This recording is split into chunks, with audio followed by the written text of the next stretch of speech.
तकरीबन वो 2 हफ्ते से बीमार थे तो वो 1 साल से, लेकिन 2 हफ्ते में ज़्यादा उसकी हालत ख़राब हो गई।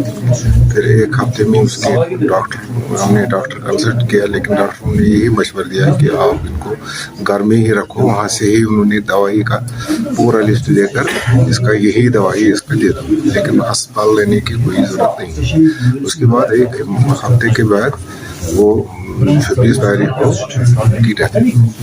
देखिए, अब्दुर्रज़ाक ज़ोहरा साहब एक बड़ी शख्सियत थी और सियासी लीडर होने के साथ साथ एक समाजी लीडर भी रह चुके हैं और उनकी कंट्रीब्यूशंस शोपियान के लिए बहुत ही ज़्यादा है।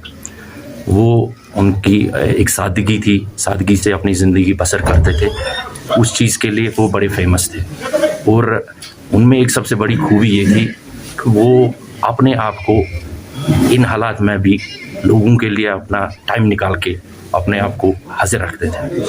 और रज़ाक साहब पॉलिटिकली वो लेट 2008 में MLA बने, उसके बावजूद भी उससे पहले जो उनका लोगों के साथ वाबस्तगी रही है, उनकी बहुत बड़ी कंट्रीब्यूशन है शोपियान के लिए, चाहे वो पॉलिटिकल डिसीजंस थे या नॉन पॉलिटिकल डिसीजंस थे शोपियान के लिए। वो एक बड़ी शख्सियत थी।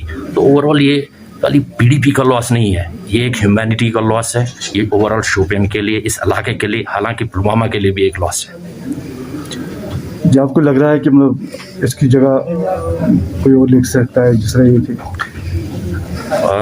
देखिए, रज़ाक साहब जो उनका एक सफ़र रह चुका है, मुझे नहीं लगता आज के जो वक्त में है कि ऐसा कोई दूसरा इंसान आ सकता है और उनको रिप्लेस कर सकता है। पॉलिटिकल लीडर्स आते हैं जाते हैं, लेकिन वो जो उनकी जो शख्सियत थी, उनकी जो सादगी थी और उनकी जो लोगों की जो हमदर्दी थी उनको